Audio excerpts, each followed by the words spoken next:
Billionaire stormed his ex-wife's house on Christmas Eve in rage, until he saw her holding a newborn. Welcome to Secrets Narrated. Before we begin, drop a comment telling us which city you're watching from. We love seeing how far our stories travel. When the story ends, don't forget to rate it from 0 to 10 and share what you felt along the way. And if you enjoy emotional stories filled with twists and hidden truths, make sure to follow Secrets Narrated so you don't miss the next one. Now, sit back, relax, and enjoy every detail. The December wind cut through downtown Seattle like shattered glass, whipping around the steel towers that Declan Rowland had helped build. From the 42nd floor of his penthouse, the city sprawled beneath him in twinkling holiday lights, each one a reminder of celebrations he wouldn't be part of. Declan stood at the floor-to-ceiling windows, his reflection ghost-like against the glass. At 45, he still commanded attention with his imposing 6'3" frame, broad shoulders that filled his custom charcoal suit perfectly, and piercing green eyes that had intimidated boardrooms across 3 continents. His dark brown hair, now touched with distinguished silver at the temples, was perfectly styled despite the late hour. But tonight, those same features that projected power and control seemed hollow. The penthouse around him was a monument to success and isolation. Minimalist furniture, original artwork worth more than most people's houses, and technology that responded to his every command. Everything except the gnawing emptiness that had been his constant companion for the past 5 months. 5 months since Iris had signed the divorce papers. 5 months since he'd walked away from the only woman who'd ever seen past his wealth to the man beneath. His phone buzzed against the marble counter, displaying another invitation he'd ignore. Christmas Eve parties, charity galas, networking events disguised as holiday cheer. The social calendar of a man who had everything and felt nothing. Declan picked up his tumbler of 20-year-old whiskey, the amber liquid catching the city lights. He'd bought this particular bottle to celebrate a major acquisition. Instead, he'd opened it the night Iris moved out. Merry fucking Christmas, he muttered to his reflection. The silence pressed against him like a living thing. In the old house, their house, there would have been music playing softly, the scent of whatever Iris was baking, her laughter floating from another room. She'd always made spaces feel alive. This place felt like a beautiful tomb. He thought about calling someone, anyone, but his contacts list read like a business directory. Associates, clients, employees. When had his life become so sterile? When had he let ambition consume everything warm and real? The answer was obvious. It had been a gradual erosion year by year, deal by deal, until the man who'd once laughed freely had become someone who scheduled joy like a business meeting. Iris had tried to tell him. God, how she'd tried. "You're disappearing, Declan," she'd said during one of their final arguments. "Even when you're here, you're not here. I'm losing you to something I can't compete with." She'd been right. He'd been so focused on building his empire that he'd forgotten to live in it. The whiskey burned down his throat, but it couldn't touch the ice that had formed around his chest months ago. Outside, couples hurried through the wind-swept streets, arms linked, faces bright with anticipation. Tomorrow was Christmas. Families would gather, children would squeal over presents, and life would unfold in all its messy, beautiful chaos. And he would be here, alone with his achievements and his regrets. Unless, the thought hit him like lightning, what if Iris was alone too? What if she was sitting in their old house feeling the same crushing solitude? They'd always spent Christmas together, even before they were married. It had been their tradition. Maybe she missed it. Maybe she missed him. His heart began to race, hope and desperation tangling in his chest. Before he could second-guess himself, Declan was moving, grabbing his keys, his coat. The rational part of his mind whispered warnings, but he shut it down. For once, he wouldn't overthink. For once, he'd follow his instincts. The elevator ride to the garage felt endless. His hands shook as he started the Aston Martin, the engine's purr doing nothing to calm his nerves. Seattle's streets blurred past as he drove toward the house they'd shared, toward the woman he'd never stopped loving. 20 minutes later, he pulled into the familiar driveway. The house looked smaller than he remembered, more modest than his current fortress of steel and glass. But it looked like home in a way his penthouse never would. Warm light glowed from the windows, and something in his chest loosened. She was here. Maybe this wasn't such a crazy idea after all.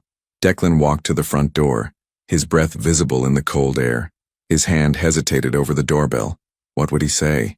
How did you apologize for throwing away the best thing in your life? Before he could decide, his finger pressed the button. Footsteps approached from inside. soft and familiar.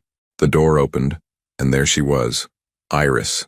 Even exhausted and in old clothes, she was the most beautiful thing he'd ever seen. Her long auburn hair fell in loose waves around her shoulders, framing a face that belonged in Renaissance paintings. Those warm brown eyes that had always seen straight through his walls looked up at him with surprise and something else. Something guarded. "Declan?" Her voice was hoarse with fatigue. "What are you doing here?" He opened his mouth to speak, but no words came. She looked thin, too thin, with dark circles under her eyes that spoke of sleepless nights and worry.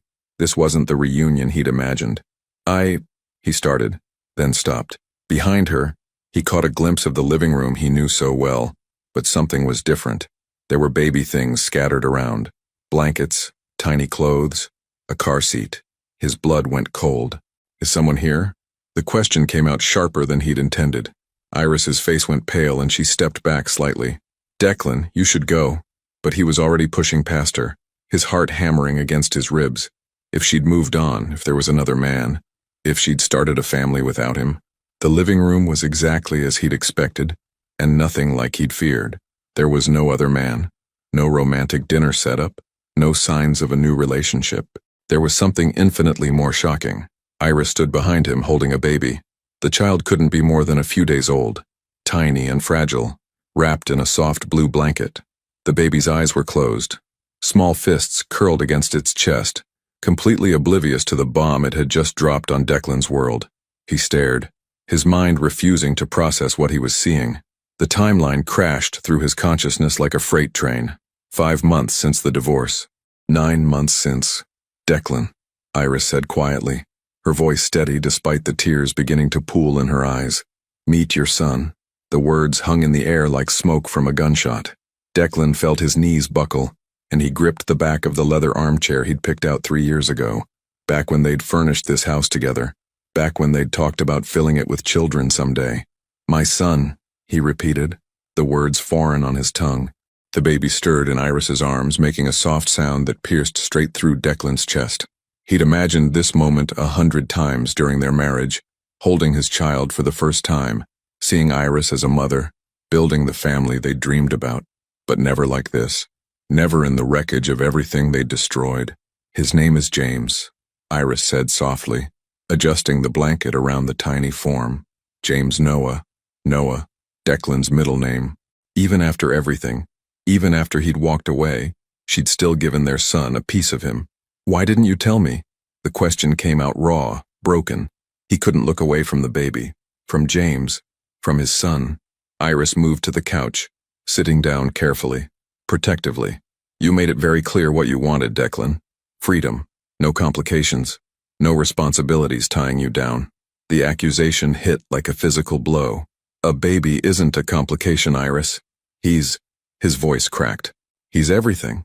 "Is he?" Her eyes flashed with something between anger and pain. "Because 7 months ago, when I brought up starting a family, you said you weren't ready. You said children would interfere with your expansion plans. You said—" "I know what I said." The words tasted like ash. He remembered that conversation, how he'd dismissed her hopes with the casual cruelty of a man who thought he had all the time in the world. How he'd seen the light dim in her eyes when he'd said, "Maybe someday," for the 100th time. Iris stood up, pacing to the window, still cradling James. "I found out I was pregnant 2 weeks after you filed for divorce. 2 weeks after you told me you felt trapped, that marriage was suffocating you, that you needed space to figure out who you were." Each word was a knife between his ribs. He'd said those things, believing them in his arrogance, believing that success meant control, that love meant limitation. "I was going to tell you," she continued, her voice steady but her hands trembling slightly. "I called your office 3 times, but then I remembered what you'd said about children, about not being ready, about needing freedom." She turned to face him, tears threatening to spill. "So I made the choice for you. I gave you exactly what you asked for." Declan ran both hands through his hair, his perfectly styled appearance finally cracking. "You should have told me anyway." "Why?" The question was sharp, cutting. "So you could feel obligated to come back? So you could resent me and resent him for trapping you? So I could watch you count the days until you could escape again?" The truth of her words was devastating. Would he have come back out of duty rather than love? Would he have seen James as an anchor instead of a gift? "I loved you enough to let you go," Iris whispered. bouncing gently as James began to fuss. Even when it was killing me, Declan watched her soothe their son with practiced movements, and the realization hit him like a sledgehammer. She'd done this alone. The pregnancy, the birth, the sleepless nights, all of it. While he'd been conquering new markets and accumulating wealth, she'd been growing their child, loving their child, preparing to raise their child as a single mother. The birth? He said suddenly, his voice hoarse. Were you alone? Something flickered across her face. Vulnerability she quickly tried to hide. My sister flew in from Portland. She stayed for a week, but she'd been alone when it mattered. Alone and afraid and bringing his son into the world while he'd been sleeping in his sterile penthouse, completely oblivious to the miracle he was missing. Jesus, Iris. He sank into the armchair, the weight of his choices crushing down on him. I'm so sorry. Sorry doesn't give me back the 3 a.m. feedings, Declan. Sorry doesn't change the fact that I've been doing this by myself for 9 months. Sorry doesn't. Her voice broke, and she pressed her lips together, fighting for control. James chose that moment to let out a sharp cry, and Iris immediately began the careful dance of checking his diaper, his temperature, his hunger. Declan watched, feeling utterly useless, as she handled their son with the competence of someone who'd learned to be everything to this child.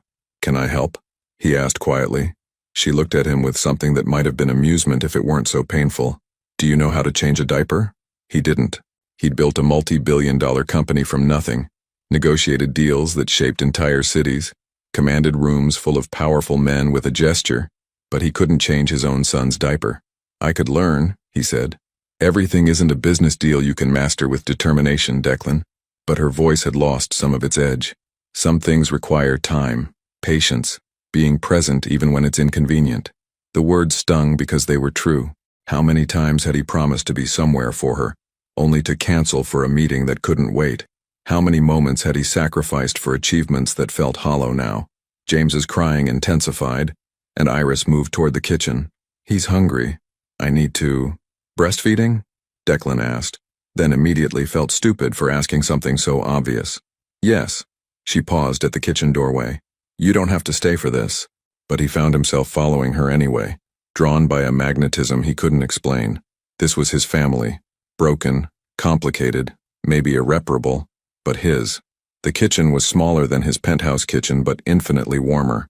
Iris had always been able to make spaces feel lived in, loved. She settled into the window seat they'd built together during their 2nd year of marriage, where she used to sit with her coffee and watch the sunrise. I used to picture this, he admitted, standing awkwardly by the counter. You feeding our baby in this exact spot. Iris looked up, and for a moment her carefully maintained walls cracked just slightly. I know. I remember. The silence stretched between them, filled with the soft sounds of James nursing and the weight of all their broken dreams.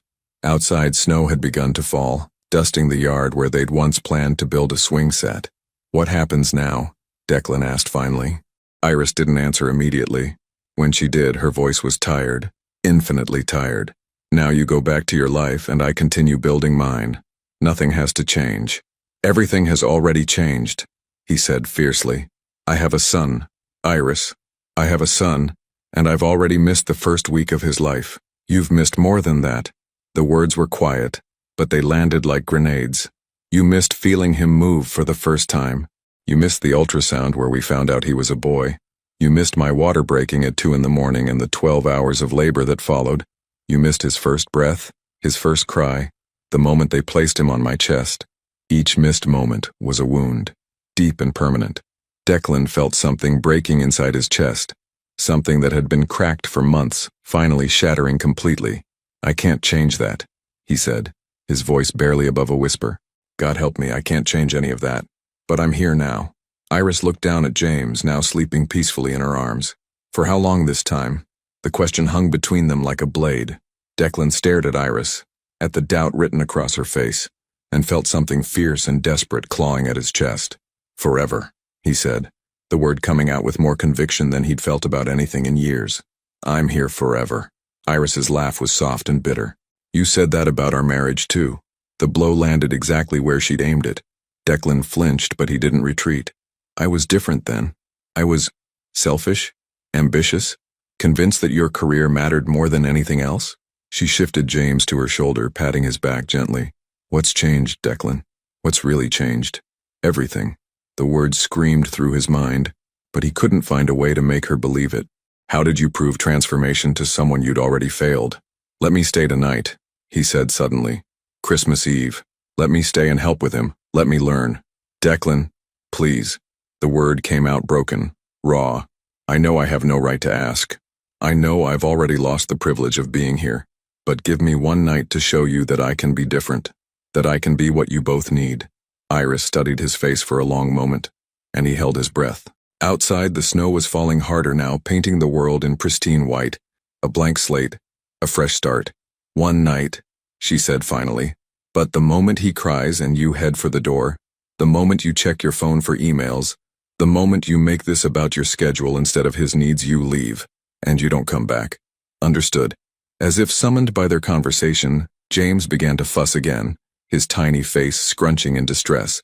Iris stood, automatically moving into the rhythm of motherhood, checking his diaper, feeling his forehead, making soft, soothing sounds. He's been cluster feeding, she explained, exhaustion heavy in her voice.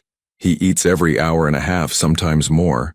The pediatrician says it's normal for newborns, but it means I haven't slept more than 2 hours at a stretch since we came home from the hospital. Declan watched her handle their son with practiced ease, and the gulf between them felt insurmountable. She knew James's cries, his needs, his patterns. Declan knew nothing. Teach me, he said quietly. She glanced at him, surprise flickering across her features. What? Teach me how to hold him, how to know what he needs. I want to learn everything. For a moment, Iris just stared at him.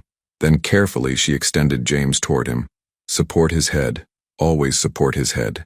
Declan's hands trembled as he took his son for the first time. James was impossibly light, impossibly fragile, and Declan was terrified he'd break something precious beyond repair. The baby's eyes opened, unfocused but alert, and Declan felt his entire world tilt on its axis. Hi, he whispered, his voice thick with emotion. Hi, James. I'm your dad. James made a soft sound, and Declan's eyes filled with tears he didn't try to hide.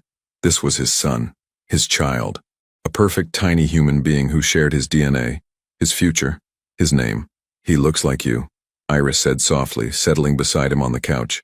Same eyes, same stubborn chin. Declan couldn't speak. The weight of James in his arms was nothing compared to the weight of realization crushing down on him. This was what mattered. Not deals, not acquisitions, not the empire he'd built. This tiny person who depended on him completely. I've been such an idiot, he managed finally. Yes, Iris agreed simply. You have. They sat in silence for a while, watching James discover his own fingers, his eyes gradually focusing on Declan's face. The grandfather clock in the corner chimed 11, 1 hour until Christmas Day. He's going to need a diaper change soon, Iris said. Are you ready for the real test? Declan nodded, though he felt anything but ready. When James began to squirm, Iris guided him through the process, laying out the changing mat, removing the soiled diaper, cleaning carefully with warm wipes.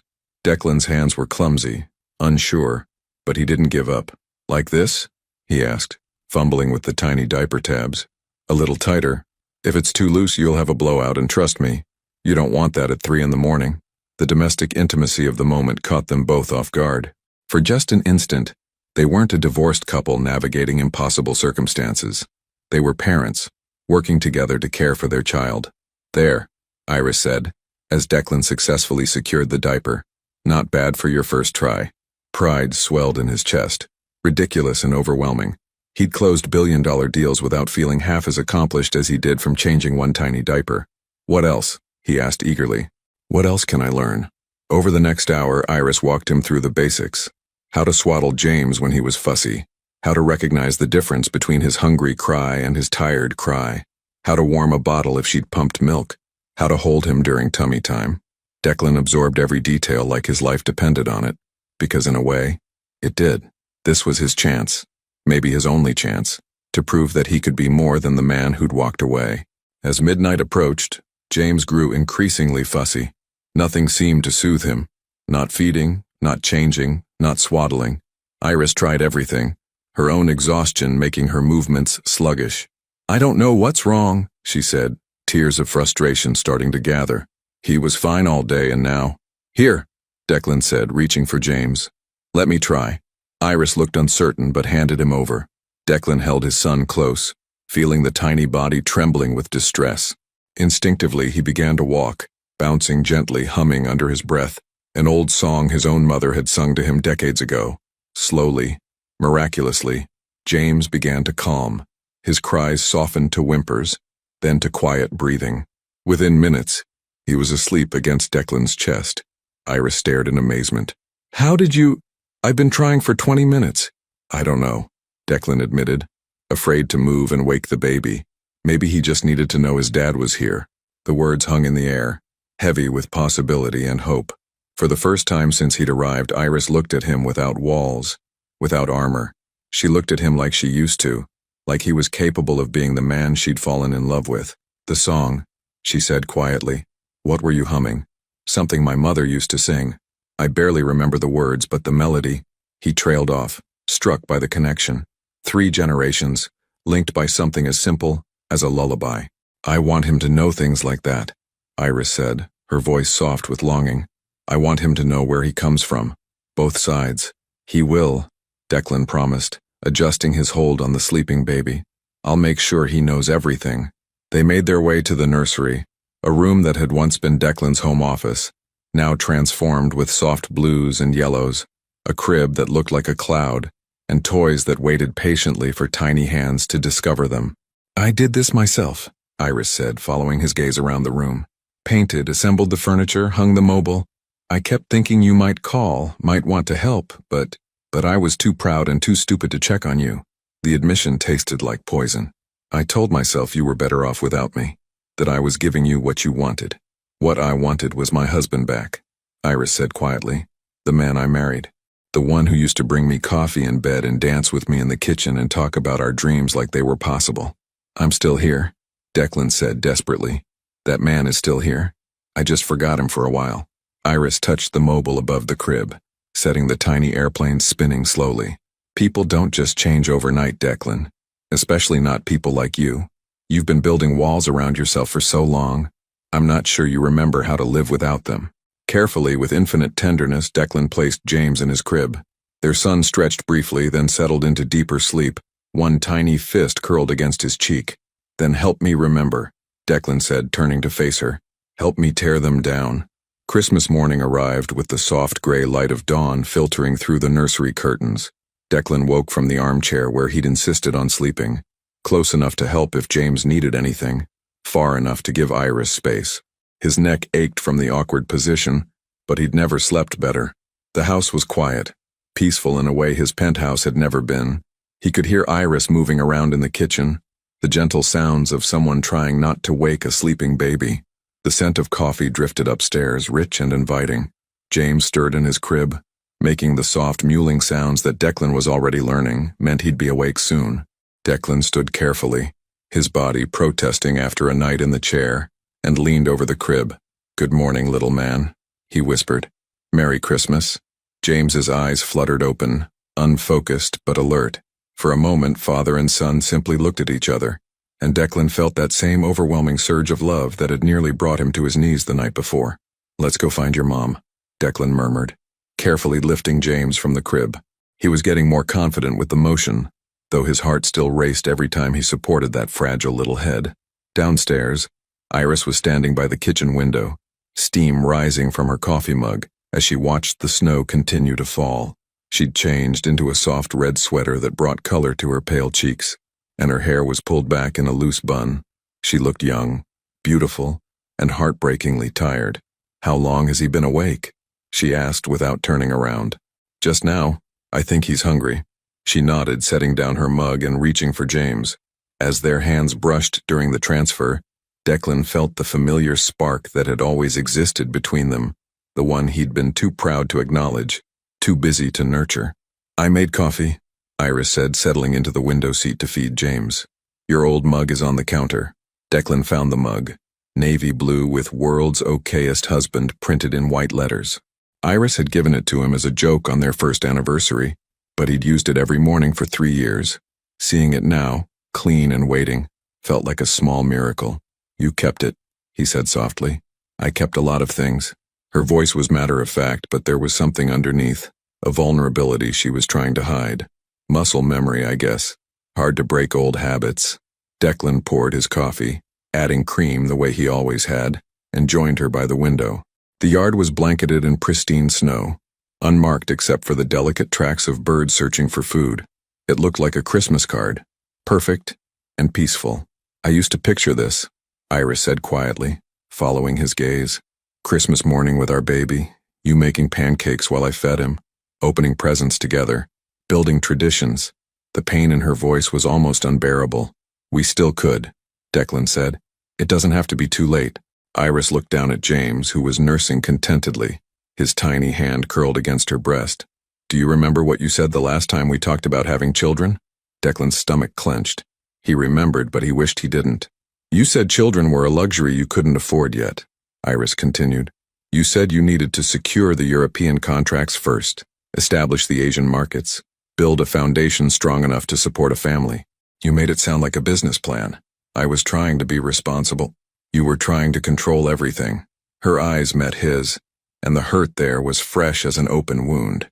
You wanted to schedule our baby like a board meeting, pencil in fatherhood between quarterly reports. The accusation stung because it was true. He had wanted to plan everything, control every variable, ensure their child would be born into a world he'd perfected. He'd seen spontaneity as chaos, love as something that could wait for the right moment. I was scared, he admitted. Terrified, actually. My father was never around when I was growing up, always working, always chasing the next deal. I swore I'd be different, but I didn't know how to be different and still provide the way I thought I should. So you became exactly like him. The words hit like a physical blow. Declan set down his coffee mug with shaking hands. Yes. God help me, yes. They sat in silence for a while, watching the snow fall and listening to James's contented sounds. The Christmas tree in the living room twinkled with lights they'd strung together 3 Christmases ago, when they'd been young and in love, and convinced they had forever. He called last night, Iris said suddenly.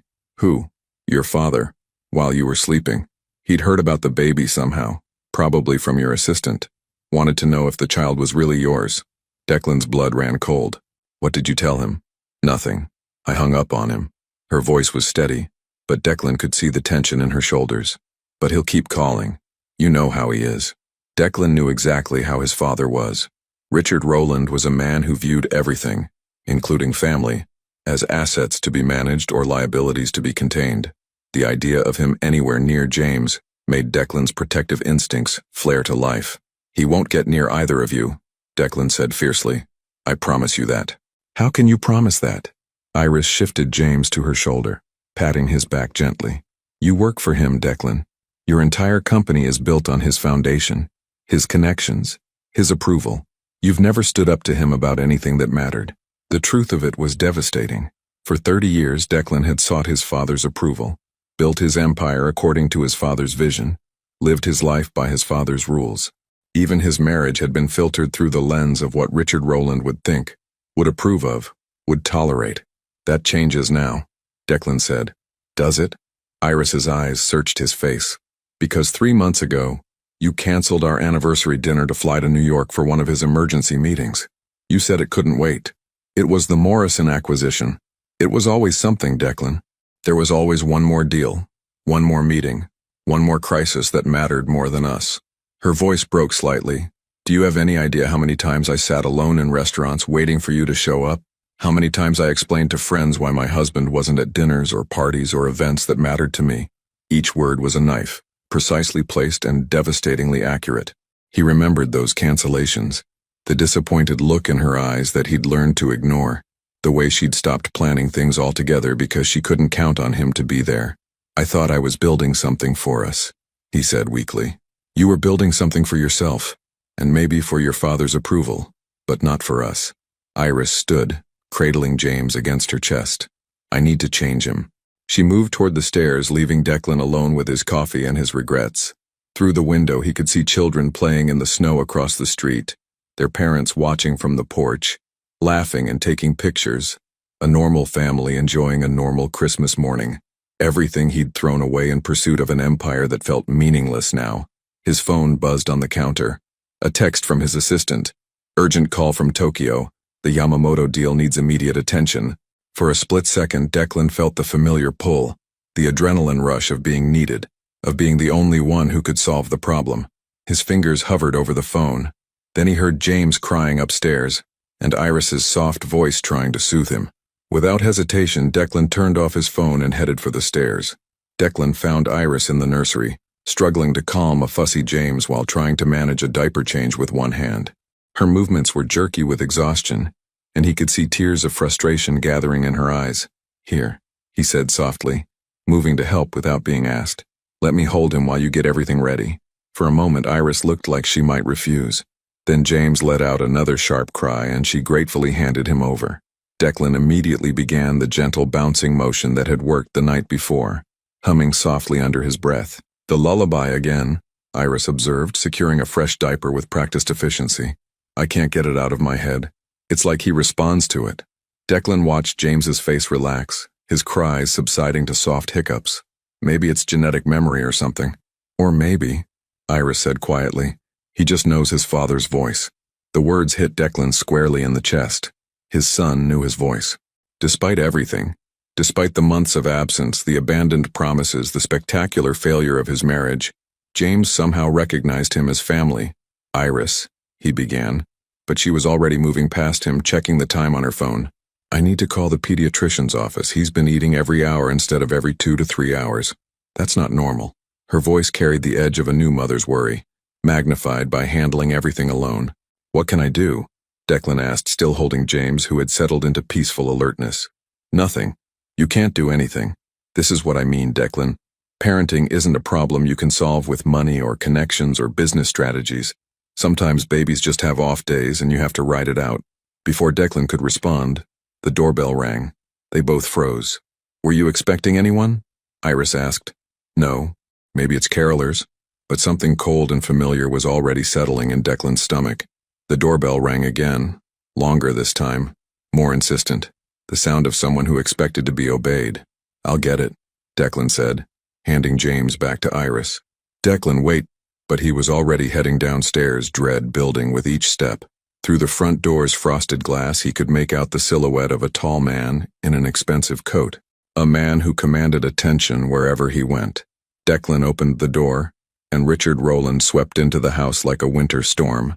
At 72, Richard was still an imposing figure, silver-haired, immaculately dressed in a cashmere coat that probably cost more than most people's cars. He carried himself with the absolute authority of a man who'd never been told no. His pale blue eyes surveyed the modest foyer with barely concealed disdain. "Father?" Declan's voice was carefully neutral. "This is unexpected, is it? My son disappears on Christmas Eve, doesn't answer his phone, abandons crucial business on the most important deal of the quarter. What did you expect?" Richard's gaze swept the living room, taking in the modest furnishings, the baby supplies scattered around. "So this is where you've been hiding?" "I'm not hiding. You're making a fool of yourself." Richard's voice cut through Declan's words like ice. "Do you have any idea what the Yamamoto deal is worth? What we stand to lose while you're playing house?" $37 million, Declan said quietly. "I know exactly what it's worth." "Then you know that your little domestic drama can wait until after we've secured our position in the Asian markets." Richard moved further into the room, his presence making everything feel smaller, shabbier. "Get your things. We have a flight to catch." "No." The word hung in the air between them. Richard's eyebrows rose slightly, the only indication of surprise he ever allowed himself to show. "Excuse me?" "I said no." Declan could hear movement upstairs. Knew Iris was listening to every word. "I'm not leaving." "Don't be ridiculous, Declan. Whatever this woman has told you, whatever claims she's making, we can handle it quietly. Financially. There's no need for you to—" "She's not making claims." Declan's voice was getting dangerous, a warning Richard was too arrogant to heed. "She's the mother of my son. Allegedly." The single word was like a match to gasoline. 30 years of swallowed resentment, of seeking approval from a man incapable of giving it, of prioritizing business over everything that mattered. It all erupted at once. "Get out," Declan said, his voice deadly quiet. "Don't be dramatic. We'll order a paternity test, settle whatever financial obligations exist, and move on. This doesn't have to complicate. Get out of this house." Richard studied his son with the cold calculation of a predator sizing up prey. "You're not thinking clearly. The stress of the situation, the holidays. I understand. But you're letting emotion cloud your judgment. That's not the son I raised. You're right, Declan said, stepping closer to his father. The son you raised would already be in the car, choosing your approval over his family. The son you raised would prioritize a business deal over holding his newborn child. The son you raised would abandon the people he loves for the promise of more money, more power, more of your conditional affection. Something flickered across Richard's face. Anger, maybe, or disappointment. You sound like your mother. The comparison hit its intended target. Declan's mother had died when he was 15, worn down by years of trying to compete with Richard's empire for his attention. She'd loved Declan fiercely, but she'd also been lonely, isolated, relegated to the margins of her husband's life. Good, Declan said. She was the only one of us who had her priorities straight. Your mother was weak, Richard said coldly, and weakness is what killed her. Emotional thinking, prioritizing feelings over facts, choosing sentiment over success. She chose love, Declan shot back. Something you never understood. Richard's laugh was sharp and humorless. Love doesn't pay for houses like this. Love doesn't build companies. Love doesn't secure futures. I gave you everything, Declan. Education, opportunities, a foundation most men would kill for. And you're throwing it away for what? A woman who couldn't even bother to tell you she was pregnant? Because I gave her every reason to believe I didn't want children. The words exploded out of Declan. Years of suppressed truth finally breaking free. Because I was so busy being your son that I forgot how to be her husband. Footsteps on the stairs interrupted them. Iris appeared, carrying James, her face pale but determined. She'd heard everything, Declan realized. Every brutal word of his father's assessment, every revelation of his own failings. Richard's gaze fixed on James with the clinical interest of someone evaluating a business proposition. So this is the child. This is your grandson, Iris said quietly, her voice steady despite the tension radiating from her body. We'll see about that, Richard replied dismissively. The casual cruelty of the words hit Declan like a physical blow. This was what he'd been trained to become. A man who could look at an innocent child and see only potential complications, financial obligations, problems to be managed. James Noah Rowland, Declan said, his voice carrying across the room like a declaration of war. Born December 15th, 7 pounds 3 ounces. Your grandson, my son, and if you can't accept that with respect and love, then you have no place in his life. Richard's mask of control slipped slightly. You're choosing them over your own blood? I'm choosing family over business, something you never learned to do. The silence that followed was deafening. Richard looked between Declan and Iris, his pale eyes calculating odds, measuring losses, determining his next move. Finally, he reached into his coat and withdrew an envelope. Your access to company funds has been suspended, he said, placing the envelope on the coffee table. Your company credit cards have been canceled. Your apartment lease, which the company holds, will be terminated at the end of the month. If you want to play house, you'll do it without my resources. Declan felt something break free in his chest. Not just anger, but relief. Pure, overwhelming relief. Perfect, he said. I never wanted your money anyway. I wanted your approval, and that was my mistake. Richard straightened his coat, his expression returning to its customary coldness. You'll come crawling back within a month. They always do. He moved toward the door, then paused, looking back at Iris. When he leaves, and he will leave, call my office. We'll arrange something appropriate. The door closed behind him with a quiet click that sounded like the end of an era. Declan stood in the sudden silence, staring at the envelope his father had left behind. His entire financial foundation gone. His company, probably destroyed. His future, uncertain. He'd never felt freer in his life. The silence in the room was deafening. Declan stared at the closed door, his father's parting words echoing in his mind like a curse. Behind him, he could hear James making soft baby sounds, blissfully unaware that his existence had just cost his father everything he'd spent 15 years building. Declan, Iris's voice was barely a whisper. What did you just do? He turned to face her, and the expression on her face made his chest tight. She looked terrified, not of his father's threats, but of what Declan had just sacrificed. I chose you, he said simply. I chose both of you. Iris sank into the armchair, holding James close. You chose us? Declan, you just lost everything. Your company, your money, your apartment. My father's company, his money, his apartment. Declan moved toward them, kneeling beside the chair so he was at eye level with her. None of it was ever really mine. I was just a very well-paid employee pretending to be a son. But your life, your career, my career was building other people's dreams, with my father's approval as the only reward. Declan reached out hesitantly, touching James's tiny hand. This is the only thing I've ever built that actually matters. Iris shook her head, tears spilling down her cheeks. You don't understand.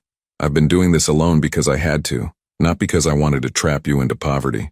I never wanted to take everything away from you. You didn't take anything from me. You gave me everything. Declan's voice was fierce with conviction. Do you think I care about losing money when I gained a son?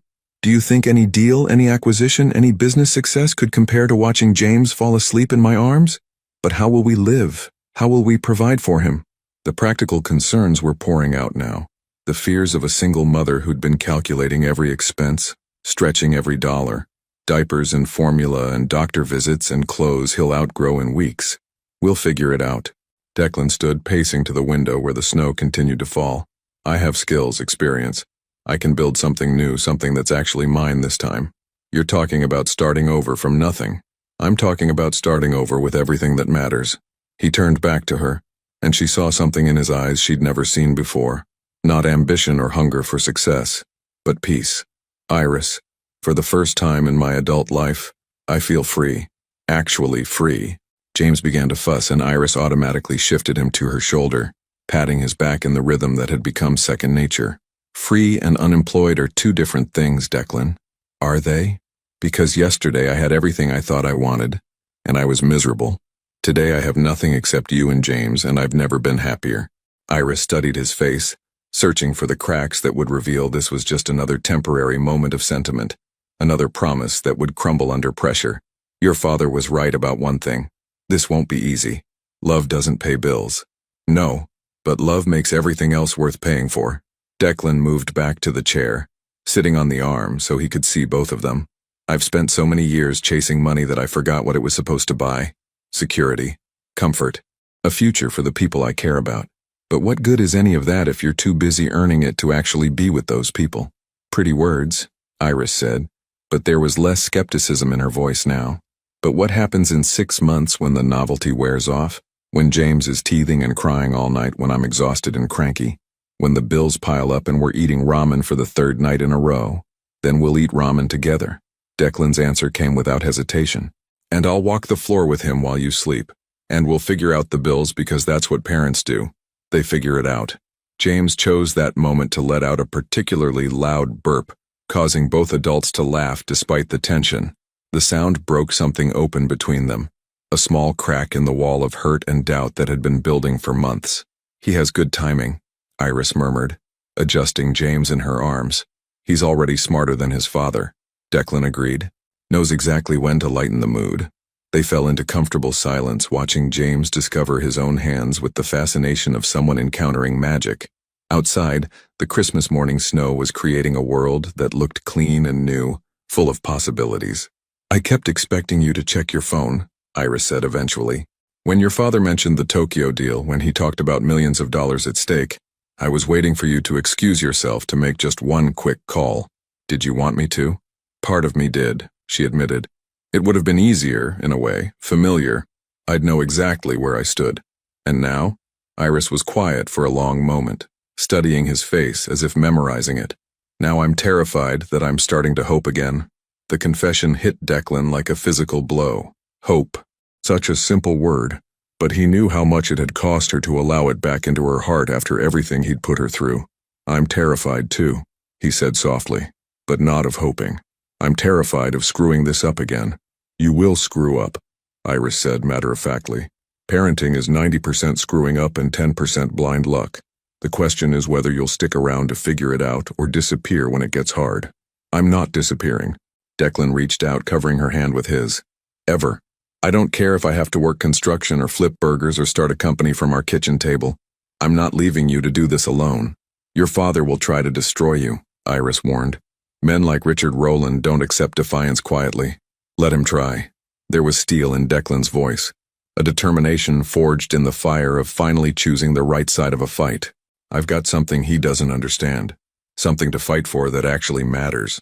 James made a soft sound, his tiny face scrunching in concentration, as he tried to focus on the Christmas lights twinkling in the window. The sight of his son discovering the world for the first time filled Declan with a fierce protectiveness he'd never experienced. "I want to give him everything," Declan said quietly. "Not money, or status, or material things. I want to give him a father who shows up, who keeps promises, who chooses family over everything else every single time. That's all any child really needs," Iris replied. "To know they're the priority. Then he'll have it." Declan looked at her, his green eyes serious and determined. "We both will." Iris felt something shift in her chest, a wall she'd built to protect herself starting to crack. For 9 months, she'd been preparing to do this alone. For 9 months, she'd convinced herself that she was stronger without him, that James was better off with one parent who was present than 2 parents with 1 foot out the door. But watching Declan hold their son, seeing the way he looked at James like he was witnessing a miracle, it was everything she'd dreamed of during those long, lonely months of pregnancy. "The guest room," she said suddenly. "You can stay in the guest room, for now, while we figure things out." Declan's smile was like sunrise after the longest night. "For now? One day at a time, Declan. That's all I can promise right now. One day at a time is enough," he said, and meant it. It's more than enough. Outside, church bells began to chime, marking Christmas morning officially begun. Inside, a small family sat together in the quiet aftermath of a life-changing decision, watching snow fall and feeling something like hope take root in the space between them. It wasn't perfect, it wasn't guaranteed, but it was real, and it was theirs. And for the first time in either of their lives, that felt like everything. 2 weeks into January, Declan had developed a routine that would have been unrecognizable to his former self. Up at 5:30 for James's early feeding, coffee made the way Iris liked it waiting for her when she stumbled downstairs, diaper changes handled without being asked, and his laptop open on the kitchen table by 7. Building something new from nothing. The guest room had become his temporary office, though he spent most nights in the nursery anyway, sleeping in the recliner so he could handle the midnight feedings. Iris had protested at first, insisting she could manage, but exhaustion had eventually won over pride. "You don't have to prove anything," she'd said on his 3rd night of volunteer duty. "Yes, I do," he'd replied simply, and something in his voice had stopped her from arguing. Now, watching him expertly swaddle James while simultaneously reviewing contracts for his fledgling consulting firm, Iris was beginning to believe that maybe, this version of Declan was real. "The Morrison Group called back," Declan said, securing the swaddle with practiced ease. "They want to meet next week about the infrastructure project in Portland." Iris looked up from her laptop, where she'd been researching daycare costs and trying not to panic about her own return to work in 6 weeks. "That's the 3rd potential client this week. Word travels fast in this industry. Apparently telling Richard Rowland to go to hell is good for business." Declan's grin was sharp, satisfied. "Turns out a lot of people have been waiting for someone to stand up to him. And you're okay with that? Being known as the son who defied his father?" Declan settled James in his bouncy seat where their son could watch the winter sunlight streaming through the windows. "I'd rather be known as the father who chose his son." The words still hit Iris unexpectedly.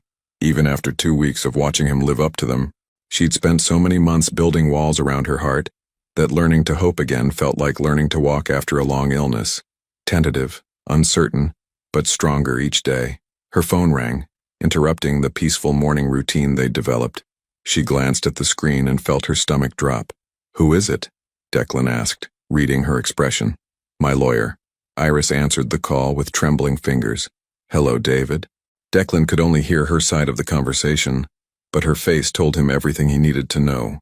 Color drained from her cheeks, her free hand clenched into a fist, and her voice became carefully controlled in the way it did when she was fighting panic. "I see. When? How long do we have to respond?" A longer pause, during which Iris closed her eyes and took a shuddering breath. "Yes, I understand. We'll be there." She hung up and sat in silence for a moment, staring at the phone like it might explode. "Iris, what's wrong?" "Your father." Her voice was hollow, defeated. "He's filed for emergency custody of James." The words hit Declan like a physical blow. "What?"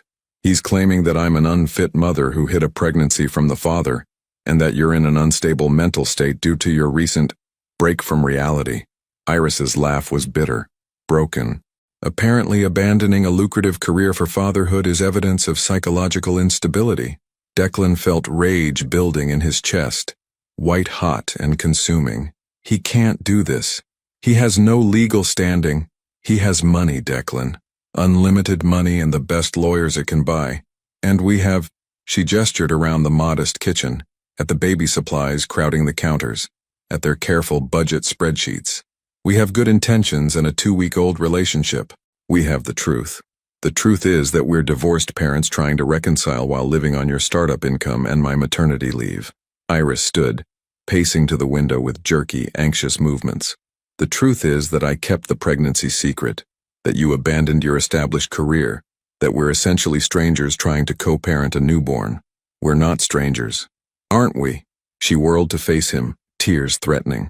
2 weeks ago you didn't even know James existed. 6 months ago you walked out of our marriage because you felt trapped. How does that look to a family court judge? Declan felt the walls closing in, the careful progress they'd made crumbling under the weight of reality. His father had found the perfect weapon, not money or business pressure, but the law itself, wielded by people who would see only the facts on paper, not the transformation that had happened in this house. There's more, Iris continued, her voice getting smaller. He's requesting supervised visitation only, pending psychological evaluations for both of us, and he wants James placed in temporary custody with a neutral third party. Who? Him. He's volunteering to provide a stable, financially secure environment while the court determines permanent placement. The calculated cruelty of it was breathtaking. Richard Rowland had found a way to take James while appearing to be the responsible party, the concerned grandfather stepping in to protect his grandchild from unstable parents. James chose that moment to start crying, his sharp wails cutting through the tension in the room. Declan moved automatically to comfort him, lifting his son from the bouncy seat and beginning the gentle rocking motion that usually soothed him. But James continued to cry, his tiny face red with distress, and suddenly Declan was overwhelmed by the magnitude of what they were facing. How could he protect his son from a man with unlimited resources and no conscience? How could he prove his worth as a father when everything he'd built his identity on had been stripped away? Hey, Iris said softly, moving to stand beside him. Let me. She took James, and within moments, his cries subsided to soft hiccups. The easy competence of her movements, the way James immediately relaxed in her arms, drove home the truth that Declan had been trying to ignore. She didn't need him to be a good mother. She'd been doing this perfectly well on her own. Maybe, he said quietly, the words tasting like ash. Maybe my father is right. About what? About me being unstable. About this being a mistake. Declan ran both hands through his hair, his carefully maintained composure finally cracking. Jesus, Iris, what if I'm just making everything worse? What if my being here puts James at risk? Don't you dare. Her voice was fierce, protective. Don't you dare let him get in your head like that. Look at the facts objectively.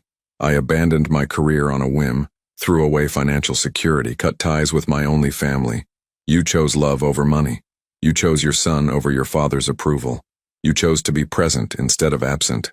Iris shifted James to one arm so she could reach out and grab Declan's hand. Those aren't the actions of an unstable man. They're the actions of a father. A father who might lose his son because he doesn't have enough money to fight for him. They stood in the kitchen, the weight of the impossible choice pressing down on them. Outside, the world continued its normal rhythm. Neighbors heading to work, children building snowmen, life moving forward with the assumption that tomorrow would be better than today. What do we do? Declan asked finally. Iris was quiet for a long moment, her lawyer's mind working through possibilities, calculating odds, measuring their limited options against Richard Rowland's unlimited resources. We fight, she said finally. We get our own lawyer. We document everything. We prove that James is safe and loved and wanted here. With what money? I don't know. Her voice was small but determined. We'll figure it out. Sell things, borrow money, set up a GoFundMe if we have to. But we don't give up. Declan looked at her, really looked, and saw the woman he'd fallen in love with years ago. Strong, brilliant, fierce when it came to protecting what mattered. She'd been fighting alone for months, and now she was preparing to fight the most powerful man either of them knew. We fight, he agreed, pulling both of them into his arms. Whatever it takes. But even as he said the words, Declan could feel his father's shadow falling across their fragile new beginning, threatening to destroy everything they'd started to build. The law office of Martinez and Associates occupied a modest suite in downtown Seattle, a far cry from the marble and mahogany temples where Declan's father conducted business. But Elena Martinez had something Richard Rowland's high-priced attorneys lacked. She genuinely cared about families, not just billable hours. "I won't lie to you," Elena said, spreading the custody petition across her desk like evidence at a crime scene. "This is bad. Richard Rowland has filed in King County, where he has influence, and he's structured this brilliantly from a legal standpoint." Iris held James against her chest, his presence the only thing keeping her grounded as their lawyer dissected the ways they could lose him.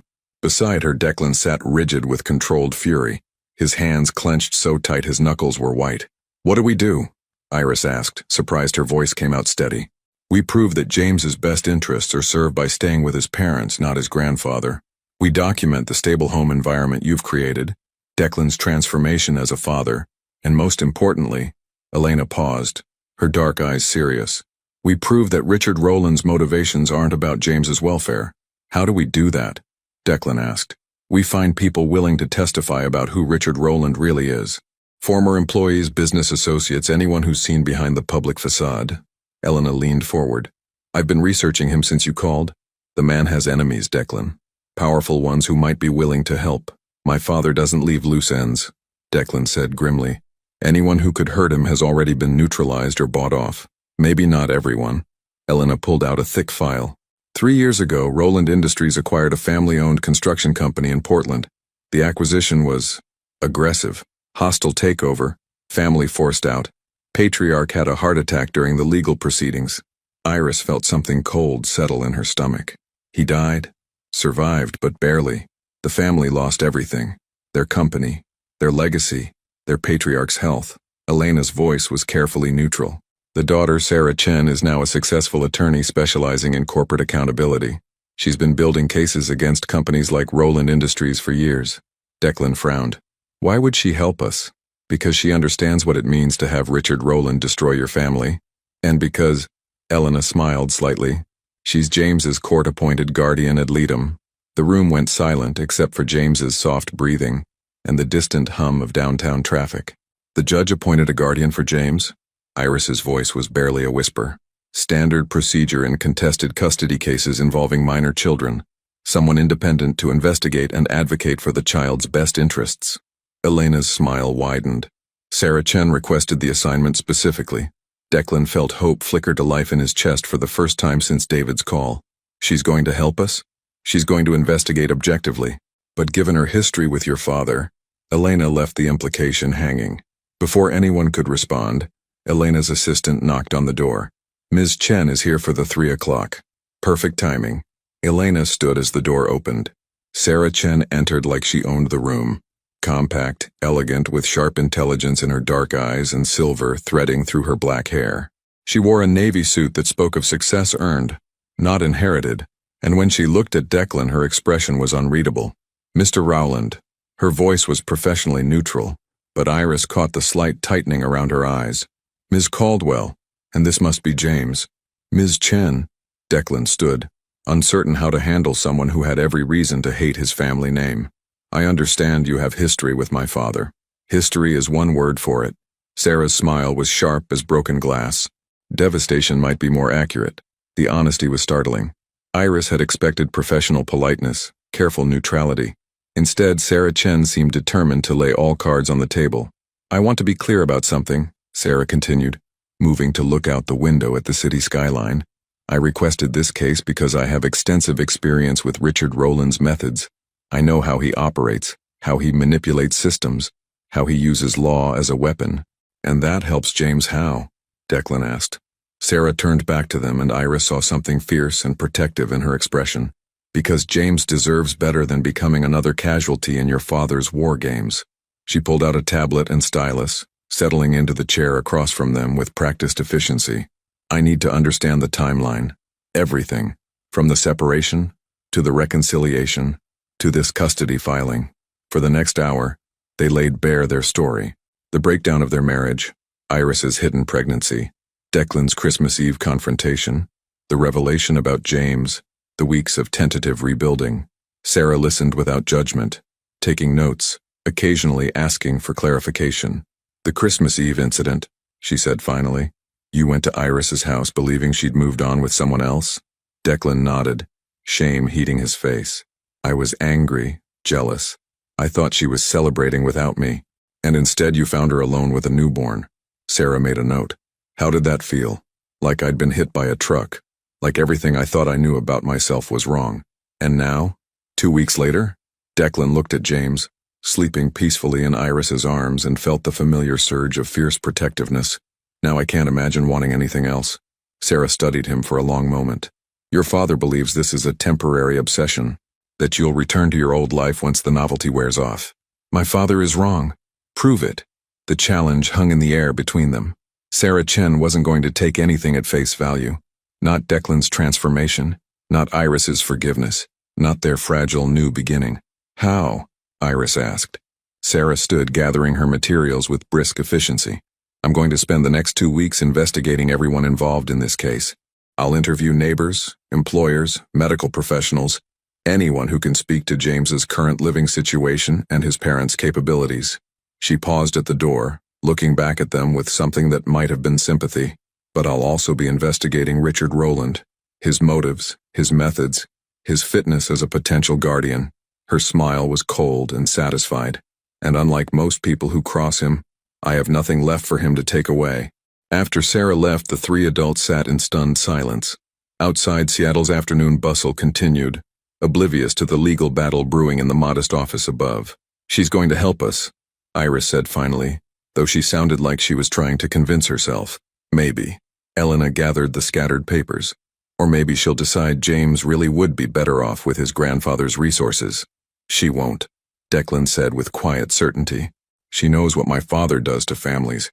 She won't let him do it to ours." But even as he said the words, Declan felt the weight of the coming investigation. 2 weeks for Sarah Chen to decide James's future. 2 weeks to prove that love was enough to overcome money, that transformation was possible, that family could be rebuilt from the ashes of mistakes. 2 weeks to save everything that mattered. Iris reached over and took his hand, her fingers intertwining with his. "Whatever she finds, we face it together." "Together," Declan agreed, holding both his son and his wife's hand like lifelines. But as they left the office and stepped into the Seattle afternoon, Declan couldn't shake the feeling that his father's shadow was following them, waiting for the moment when their fragile unity would crack under pressure. The investigation week felt like living under a microscope.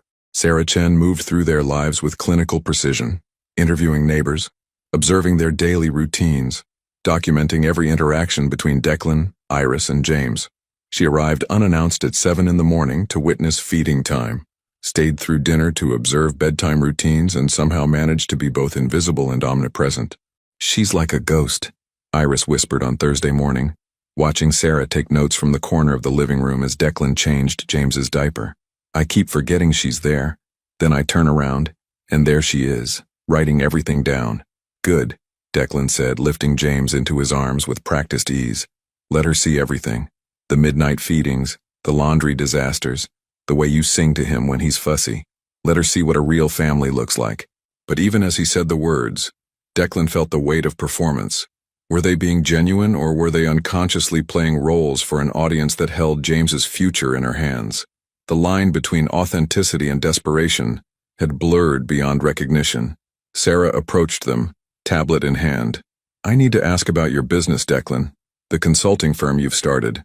"Rowland Strategic Solutions," Declan said, the name still feeling strange on his tongue. "Infrastructure consulting for mid-sized development projects. Revenue projections? Conservative estimates put us at breaking even by month 6, profitable by year 1. Declan handed James to Iris and pulled out his laptop. "I have 3 confirmed contracts, with 2 more pending. It's not the empire I left behind, but it's sustainable." Sarah studied the financial projections with the intensity of an auditor. "These clients, they know about your situation with your father?" "Most of them. Word travels fast in this industry. And they're comfortable working with someone who's essentially been disowned by Richard Rowland?" Declan's smile was sharp, satisfied. "They're thrilled to work with someone who's finally free of Richard Rowland." That afternoon, Sarah interviewed their neighbors, their pediatrician, even the grocery store clerks who'd seen them shopping for baby supplies. She was building a case, piece by methodical piece, and Iris found herself holding her breath every time someone disappeared into Sarah's rented office space downtown. Friday morning brought the blow they'd been dreading. "There's a problem," Sarah said, entering the house with an expression that made Iris's blood run cold. Richard Rowland has filed a motion claiming new evidence of parental unfitness. What evidence? Declan demanded. Sarah pulled out a manila folder, spreading photographs across the kitchen table like accusations.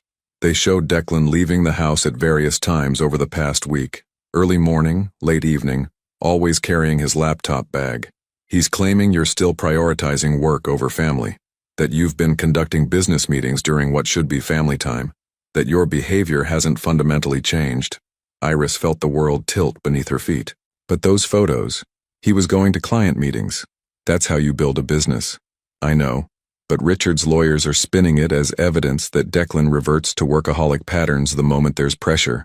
They're arguing that he'll abandon family responsibilities the instant his business demands it. That's not what's happening, Declan said fiercely. I believe you, but perception matters in court. Sarah sat down heavily, suddenly looking every one of her 50-something years. There's more. Richard has hired a private investigator who's been documenting your routines, your interactions, even your stress levels. They have footage of arguments.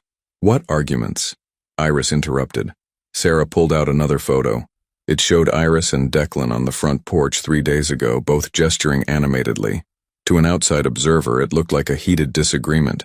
In reality, they'd been debating whether James preferred Mozart or lullabies, laughing at their own intensity about something so trivial.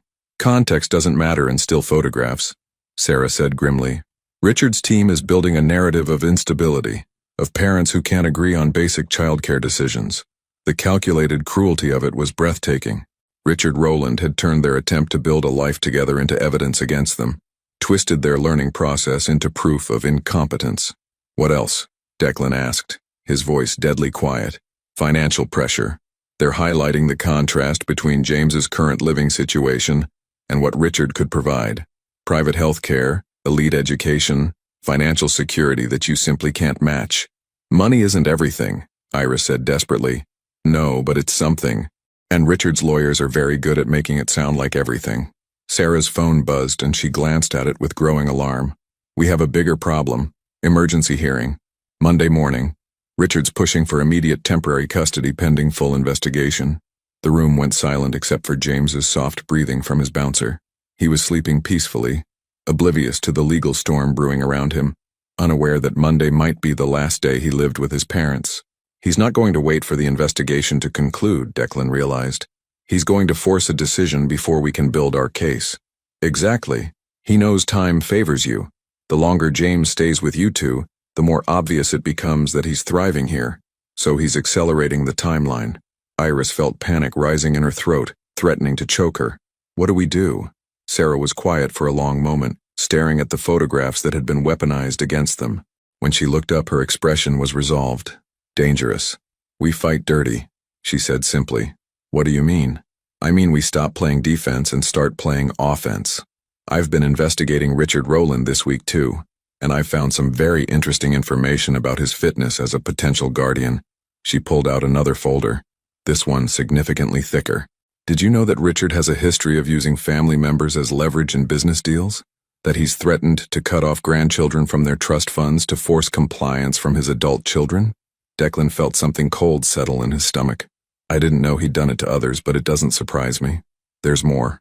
Tax irregularities, environmental violations covered up through political connections, employees forced into NDAs after workplace incidents. Sarah's smile was sharp as a blade.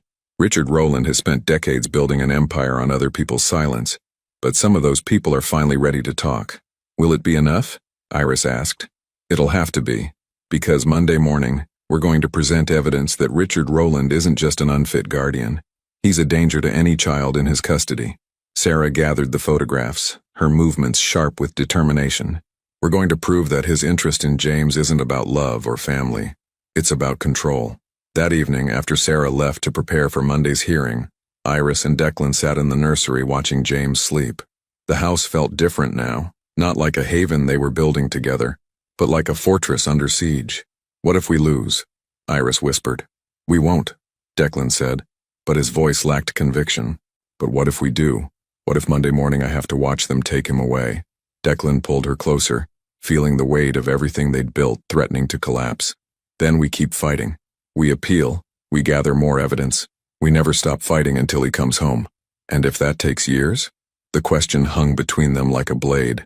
Years of legal battles, of supervised visitations, of watching James grow up in photographs instead of their arms. Then we take it one day at a time, Declan said, echoing her words from that first night.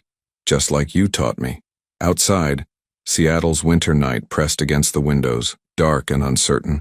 Inside, two parents held each other and their sleeping son, knowing that Monday morning would determine whether their family survived or shattered. In less than 3 days, they would face Richard Rowland in court, armed with love and determination against unlimited resources and ruthless strategy. The war for James's future was about to begin.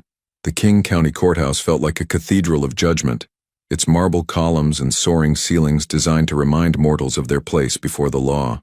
Declan sat beside Elena Martinez at the plaintiff's table, his hands clenched so tightly his knuckles were white. Behind him, Iris held James, their son blissfully unaware that his entire future hung in the balance of the next 2 hours. Across the aisle, Richard Rowland commanded attention even while seated. His legal team occupied an entire table, 5 attorneys in identical navy suits, each one probably costing more per hour than most people made in a month. Richard himself sat at the center like a general directing a war, his silver hair perfect, his expression coldly confident. He hadn't looked at James once. All rise for the Honorable Judge Patricia Williams. Judge Williams was a woman in her early 60s with steel gray hair and eyes that missed nothing. She'd spent 30 years on the family court bench, and her reputation for cutting through legal theatrics was legendary. This is an emergency hearing regarding temporary custody of James Noah Rowland Caldwell, born December 15th, she began, her voice carrying clearly through the courtroom. Mr. Harrison, you may present the petitioner's case. Richard's lead attorney was everything Declan expected, polished, articulate, and ruthlessly efficient. He painted a picture of unstable parents, questionable decisions, and a child at risk. Your Honor, the evidence shows a pattern of reckless behavior from both parents. Mr. Rowland abandoned a lucrative, stable career on an emotional whim. Ms. Caldwell concealed a pregnancy for months, depriving the father of his parental rights during a crucial bonding period. Harrison clicked through a presentation that made their love story look like a cautionary tale. The photos of Declan leaving for business meetings became evidence of abandonment. Their animated discussion about music became proof of incompatibility. Furthermore, Harrison continued, Mr. Rowland has demonstrated a history of prioritizing personal desires over responsibility. His marriage failed because he was unable to balance professional and personal commitments. What evidence do we have that this pattern won't repeat itself? Each word was precisely placed, designed to wound. Declan felt Iris tense behind him, heard James make soft sounds that seemed impossibly loud in the formal courtroom. Mr. Rowland Sr. is offering a stable, financially secure environment with full-time professional childcare, educational opportunities, and the kind of security that simply cannot be replicated in the defendant's current situation. Harrison sat down with the satisfied expression of a man who just delivered a checkmate move. Elena stood, and Declan felt a flicker of hope. She might not have Richard's resources, but she had something his team lacked: genuine passion for the truth. Your Honor, opposing counsel would have you believe that love is a luxury this child cannot afford. They want you to ignore the evidence of your own eyes, that James is thriving with parents who are present, engaged, and completely devoted to his welfare. She gestured to Sarah Chen, who rose from the gallery. The court-appointed guardian ad litem has spent 2 weeks investigating this family. Ms. Chen, what did you observe? Sarah moved to the witness stand with the confidence of someone who'd been preparing for this moment her entire career. Your Honor, I observed parents who have restructured their entire lives around their son's needs. Mr. Rowland handles night feedings without being asked, has learned infant care from scratch, and shows genuine joy in parenting tasks that many fathers avoid. And Ms. Caldwell is an exceptional mother who made the difficult decision to protect her child from what she perceived as an unwelcoming environment. Her decision to raise James alone wasn't vindictive, it was protective. Harrison stood to object, but Judge Williams waved him down. Continue, Ms. Chen. I've also investigated Mr. Richard Rowland's fitness as a potential guardian. Sarah's voice grew sharp. Dangerous. What I found was disturbing. She pulled out a thick folder. Mr. Rowland has a documented history of using family members as leverage in business disputes. In 2019, he threatened to disinherit his nephew unless the nephew's father sold his company to Rowland Industries at below market value. Murmurs rippled through the courtroom. Richard's expression remained impassive, but Declan caught the slight tightening around his eyes. In 2020, he cut off his sister-in-law's medical insurance when her husband refused to support a controversial real estate development. Sarah's voice was gaining strength. And in 2021, he attempted to have his own brother declared mentally incompetent to gain control of family trust assets. Objection, Harrison called. Relevance? Your Honor, Sarah continued. These actions demonstrate a pattern of using vulnerable family members as tools for personal gain. What guarantee do we have that James wouldn't become another pawn in Richard Rowland's business empire? Judge Williams leaned forward. Mr. Harrison, how does your client respond to these allegations? Harrison conferred quickly with Richard, then stood with less confidence than before. These are business disputes taken out of context, Your Honor. Mr. Rowland's professional decisions have no bearing on his capacity as a grandfather, don't they? Elena stood, pulling out her own folder. Your Honor, I have testimony from 3 former employees willing to describe Mr. Rowland's methods of family management. What followed was devastating. Former executives described a man who viewed family relationships as contracts to be enforced, who withdrew affection as punishment, and used financial dependency as control. The picture that emerged was of someone incapable of unconditional love, the very thing a child needed most. Furthermore, Elena continued, we have evidence that Mr. Rowland's interest in James isn't paternal, it's punitive. This custody suit was filed within hours of Mr. Declan Rowland choosing his family over his father's business interests. This isn't about James's welfare, it's about punishment. Richard finally stood, his composure cracking for the first time. Your Honor, I object to this character assassination. You're not an attorney, Mr. Rowland, Judge Williams said sharply. Please sit down. But Richard remained standing, his pale eyes fixed on his son. Declan, this is your last chance. Come home, resume your responsibilities, and we can resolve this privately. The courthouse went dead silent. Even James seemed to hold his breath. Declan stood slowly, feeling the weight of 30 years of seeking his father's approval, 30 years of believing that love had to be earned through achievement and obedience. No, he said quietly. Excuse me? I said no. Declan's voice grew stronger. I'm not coming home because this is my home, my family, my choice. He turned to face his father fully, and Iris saw something she'd never seen before. Declan looking at Richard Rowland as an equal, not a supplicant. You want to know what I've learned in the past month? I've learned that being a father isn't about providing financial security. It's about being present. It's about choosing your child's needs over your own ego, their happiness over your ambitions. Declan stepped closer to Richard, his voice carrying to every corner of the courtroom. You never learned that. You treated me like an employee, Mom like a business partner, our family like a subsidiary of your empire, and I was becoming you, until James gave me the chance to be better. You're throwing away everything I built for you. I'm building something you never could. Declan interrupted. A family based on love, not leverage. And I'm protecting my son from becoming another casualty of your need to control everything you touch. Richard's mask finally slipped completely, revealing the cold fury beneath. You'll regret this, both of you. When reality hits and you can't provide for that child, then we'll figure it out together, Declan said firmly. Because that's what families do. Judge Williams rapped her gavel sharply. That's enough. Mr. Rowland, Sr., return to your seat or I'll have you removed. Richard sat slowly, his pale eyes promising retribution. Judge Williams reviewed her notes for several long minutes while the courtroom held its collective breath. Finally, she looked up. I've heard enough. The petition for emergency custody is denied. Iris felt her knees buckle with relief. Behind her, she heard someone in the gallery, probably Sarah, let out a quiet, yes. Furthermore, Judge Williams continued, I'm dismissing the entire custody case. The evidence shows that James is in a loving, stable home with parents who are committed to his welfare above all else. Mr. Richard Rowland's motivations appear to be punitive rather than protective, which disqualifies him from consideration as a guardian. She rapped her gavel once more. Case dismissed. The courtroom erupted in subdued celebration from their side. Angry whispers from Richard's team.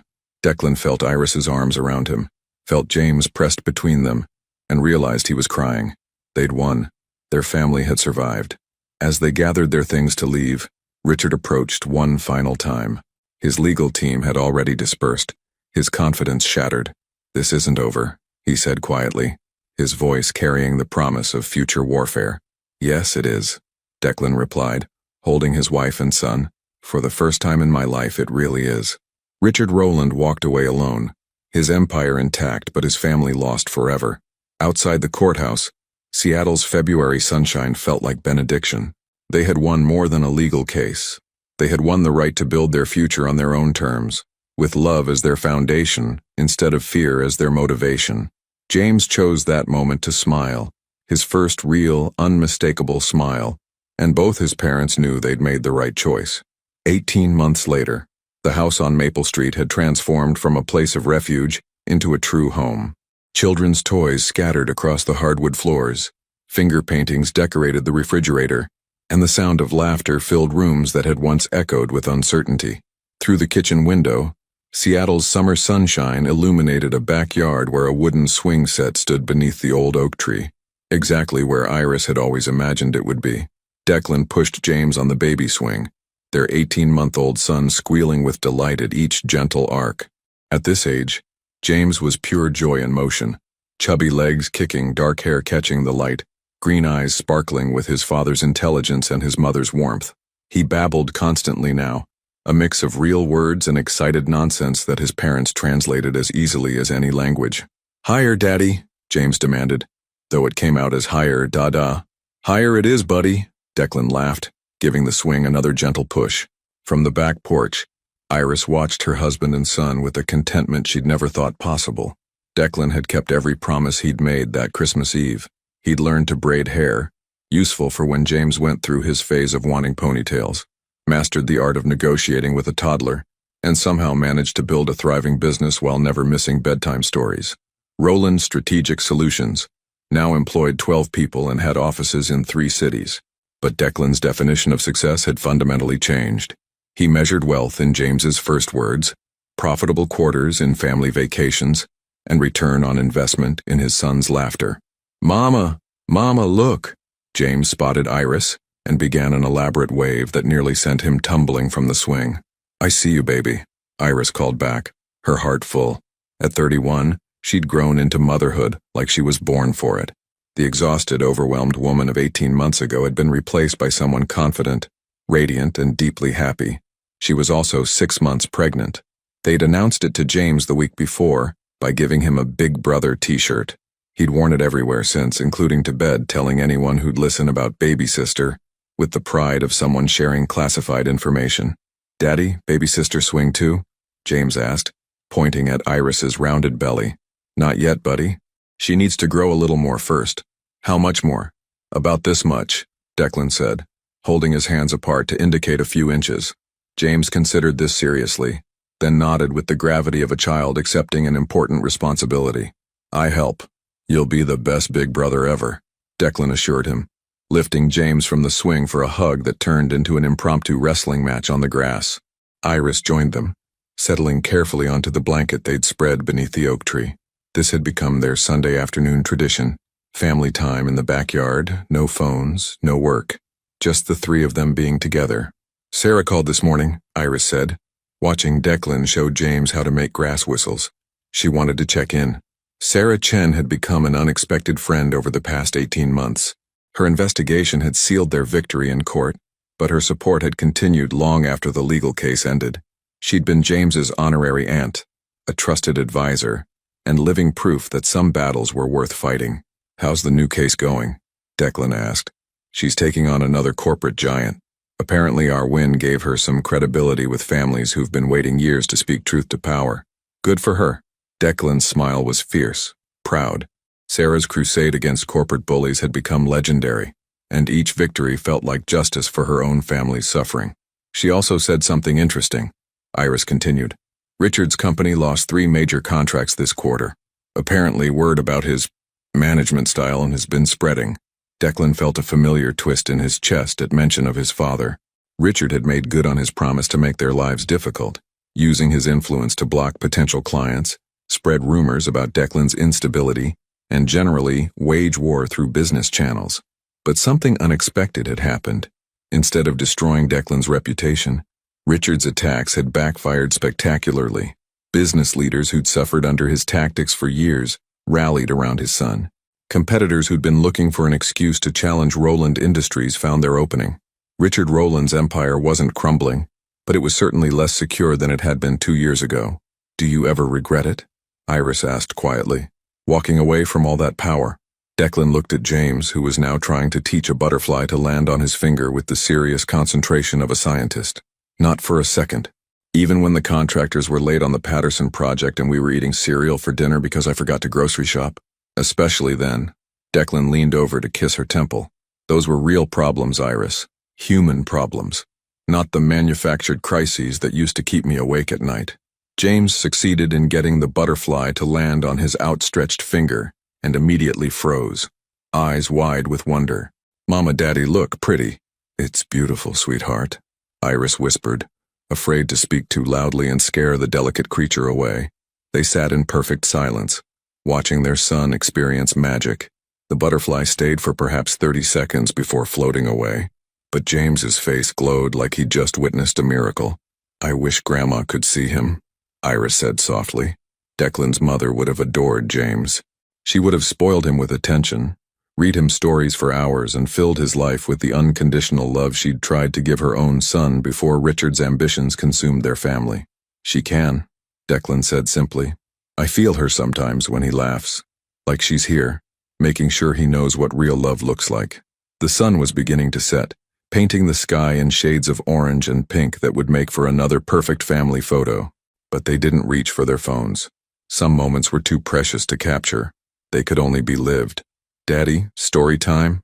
James asked, climbing into Declan's lap with the confidence of a child who'd never doubted his place in his father's arms. "What story do you want tonight?" "The Christmas story." James's favorite bedtime story wasn't about Santa or reindeer. It was about the night Daddy came home and found out about his baby boy.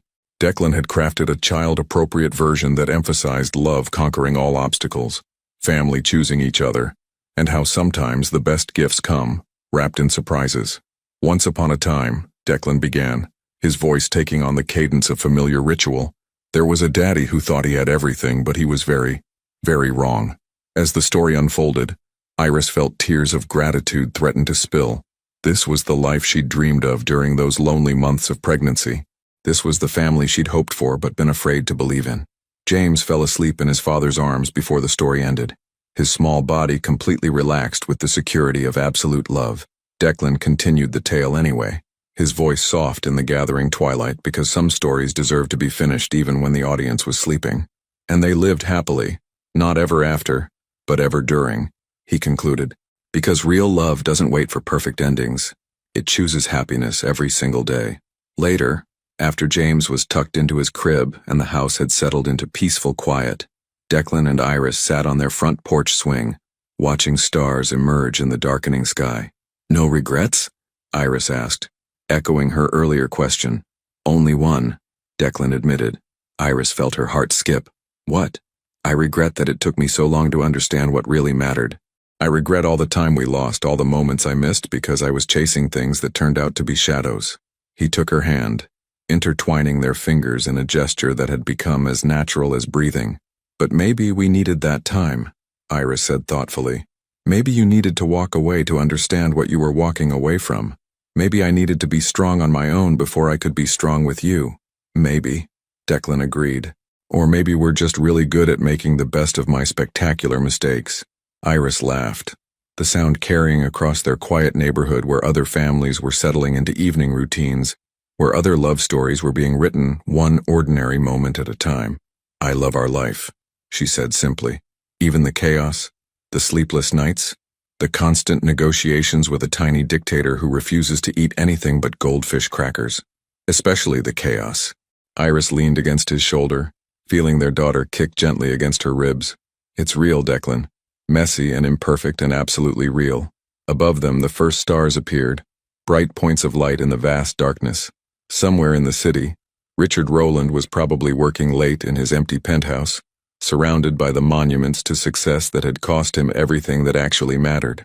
But here on Maple Street, in a house filled with children's laughter and finger paintings and the daily chaos of a family choosing each other again and again, love had won. It had taken a Christmas Eve confrontation, a legal battle, and the courage to choose heart over empire, But they'd built something that couldn't be bought or sold or leveraged. They'd built a family. And as Declan watched his pregnant wife doze against his shoulder while their son slept peacefully upstairs, he knew with absolute certainty that he was the richest man in Seattle, not because of what he owned, but because of what owned him, completely, joyfully, forever. The swing creaked gently in the summer breeze, marking time in a house where love lived, where promises were kept, and where every day was a choice to build something beautiful together. Some stories end with dramatic declarations and sweeping gestures, but the most important stories, the ones about real love, lasting love, end with quiet moments on front porch swings, with children sleeping safely upstairs, with the simple decision to choose each other again tomorrow. Declan had learned the difference between success and significance, between having everything and having what matters. In walking away from his father's empire, he'd discovered his own, built not on power and control but on presence and love. Would you have made the same choice? Given up financial security for family, wealth for love, a guaranteed future for an uncertain but authentic present? Your participation means a lot to the channel. Please share your thoughts in the comments. Thank you for watching. If you enjoyed the story, please subscribe to our channel and leave a comment below letting us know what you thought. Your feedback and support mean a lot to us. Stay tuned for more exciting stories.